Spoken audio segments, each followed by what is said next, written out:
자, 안녕하세요 여러분. 우리 과학자들은 핵융합 에너지를 상용화하기 위해서 많은 연구를 하고 있는데요.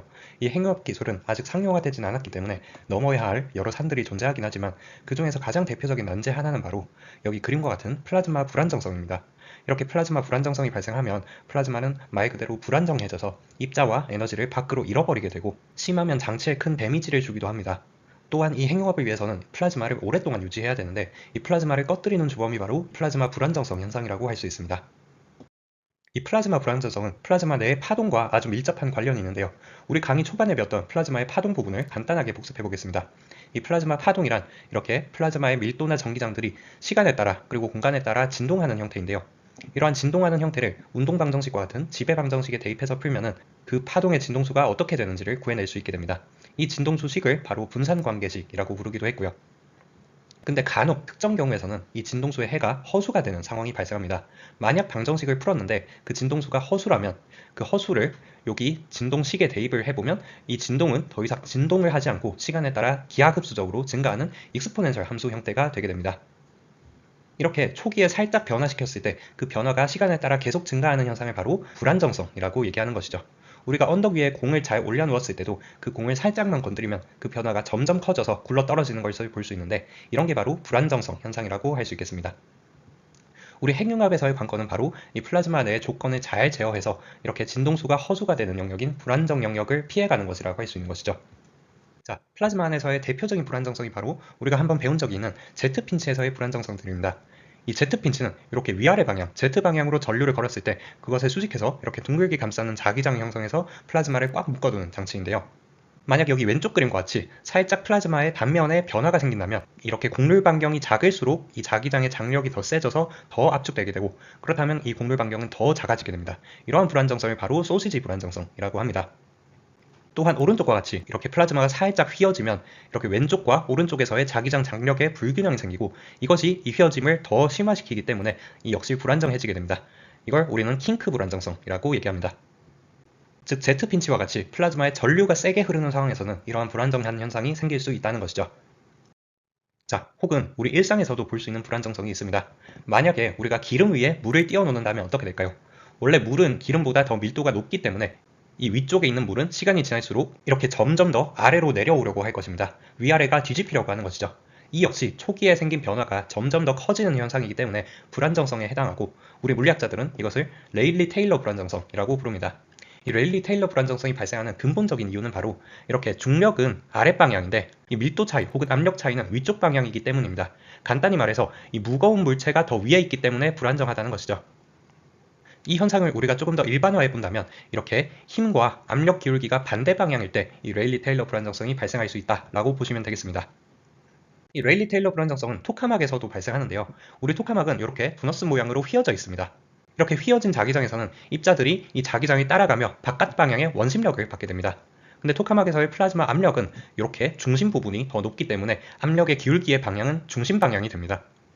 그럼 앞에서 본 레일리 테일러 불안정성과 비슷하게 이렇게 힘과 압력 기울기의 방향이 반대되는 여기 바깥쪽 영역에서는 불안정해지고 반대로 안쪽 영역에서는 안정해지게 됩니다.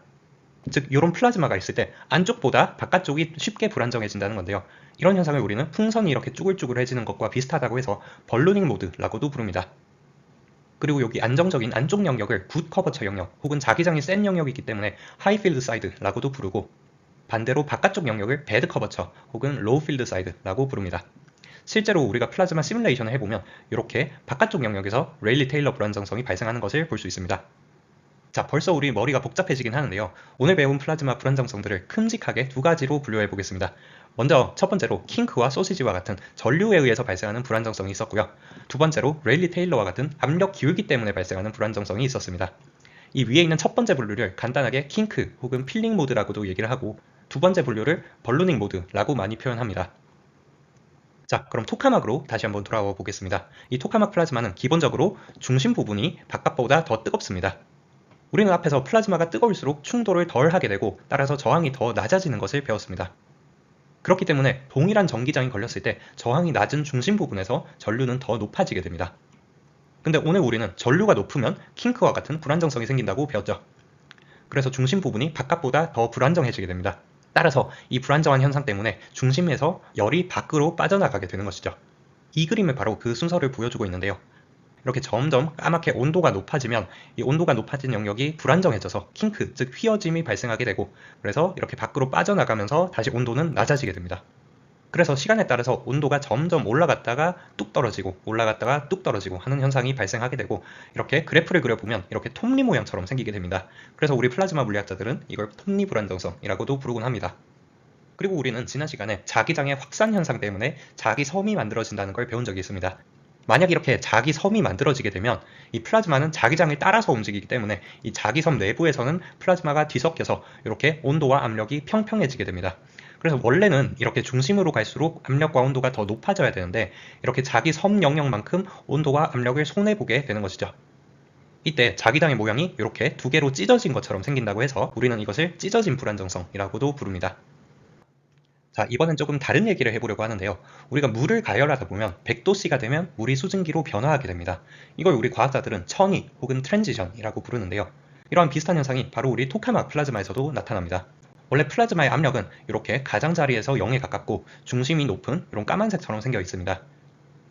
근데 토카막에서 플라즈마의 가열을 계속해서 높여주다 보면 어느 특정 시점에서 이 까만색에서 이렇게 빨간색으로 점프를 하게 됩니다. 즉 천이를 한 것이죠.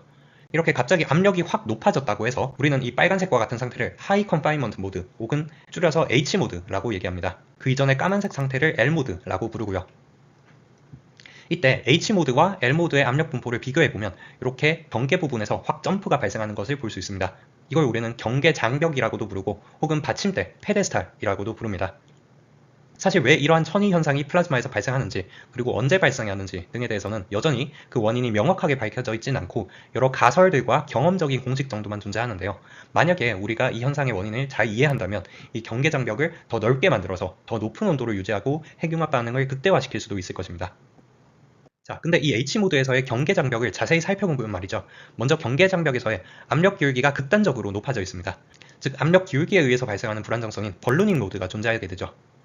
또한 플라즈마가 자발적으로 만들어내는 전류인 부트스트랩 전류 역시 이 압력의 기울기에 비례한다는 것을 배운 적이 있습니다. 이 영역에서 전류가 높기 때문에 필링 모드도 발생하겠네요. 따라서 이 H모드에서는 경계 영역에서 필링 모드와 벌루닝 모드가 결합된 필링 벌루닝 모드가 발생하게 되고, 이걸 줄여서 경계 불안정성 혹은 엘름이라고도 부릅니다. 여기 보시는 영상이 바로 그 엘름 불안정성인데요. 보시면 계속해서 가열을 넣어주다 보면 언젠가부터 갑자기 H모드가 되어서 이렇게 경계 부분에서 뭔가 뻥뻥 터지는 불안정성이 나타나게 됩니다. 즉 이 엘름이라는 불안정성은 플라즈마가 H모드에 들어섰다, 즉 성능이 좋아졌다 라는 증거이기도 하면서 동시에 플라즈마의 열을 밖으로 내보내는 안 좋은 의미이기도 합니다.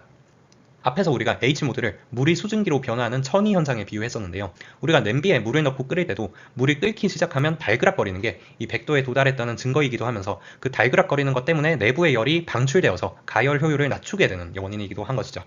이 엘름 역시 이와 유사한 역할을 하는 것으로 보시면 됩니다. 자, 오늘 이렇게 해서 우리는 플라즈마 불안정성들에 대해서 알아보았는데요.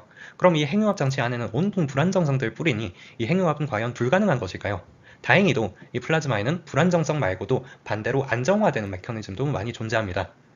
예를 들어서 우리 일상에서의 파도 타기, 서퍼를 생각해 보겠습니다. 이 서퍼가 파도에 의해서 속도를 내고 앞으로 나아갈 수 있는 이유가 바로 이 파도가 갖고 있는 에너지를 서퍼가 흡수했기 때문인데요.